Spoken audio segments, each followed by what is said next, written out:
Hey all welcome back to my channel Arshu's world. నేను మీ అర్షియా. మరి డెలీషియస్ రవ్వ లడ్డు రెసిపీతో వచ్చేసి మరి రెసిపీలోకి వెళ్దాం.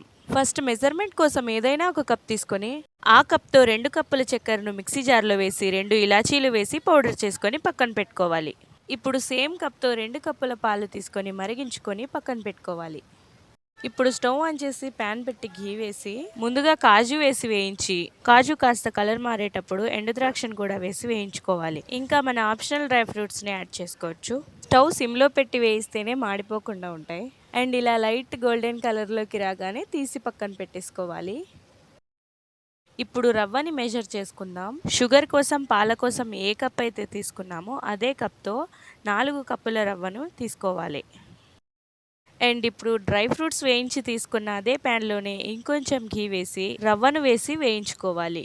స్టవ్ సిమ్లో పెట్టి వేయించుకుంటూ రవ్వ మాడిపోకుండా కలుపుతూనే ఉండాలి. అలాగే అందులో 1/2 కప్ ఎండు కొబ్బరి తురుము కూడా వేసి బాగా వేయించుకోవాలి. రవ్వ అండ్ కొబ్బరి తురుము 2 కలిసి మంచి స్మెల్ వచ్చేటప్పుడు స్టవ్ ఆఫ్ చేస్తే సరే. రవ్వ వేడిగా ఉన్నప్పుడే మిక్సింగ్ ప్లేట్లోకి తీసుకొని ముందుగా మిక్సీ చేసి పెట్టుకున్న చక్కెర అండ్ ఇలాచీ పొడిని వేసుకోవాలి. ఇప్పుడు అవి 2 కలిసేలా బాగా కలిపేసుకొని ఇప్పుడు అందులో ముందుగా మరగబెట్టుకున్న పాలని కొద్దిగా వేస్తూ బాగా కలుపుకోవాలి. ఈ మిశ్రమం కలిపేటప్పుడు పాలు కాస్త వేడిగా ఉంటేనే బెటర్. అప్పుడే అందులో వేసిన చక్కెర పొడి కరుగుతూ జ్యూసీగా మారుతుంది.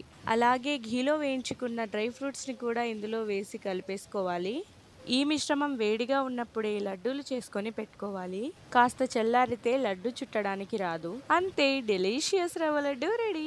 కరెక్ట్ మెజర్మెంట్స్తో చేసుకుంటే సూపర్ హిట్, లేదంటే ఫ్లాప్ అయ్యే ఛాన్సెస్ ఉన్నాయి, జాగ్రత్త. అండ్ ఫైనలీ రవ్వ లడ్డూస్ మాత్రం చాలా స్మూత్గా వచ్చాయి. మరి ఈ మెజర్మెంట్స్తో తప్పకుండా ట్రై చేయండి. అండ్ మరిన్ని రెసిపీస్ కోసం నా ఛానల్ని సబ్స్క్రైబ్ చేసుకోవడం మాత్రం మర్చిపోకండి. అండ్ అలాగే ఒక లైక్ కూడా వేసుకోండి.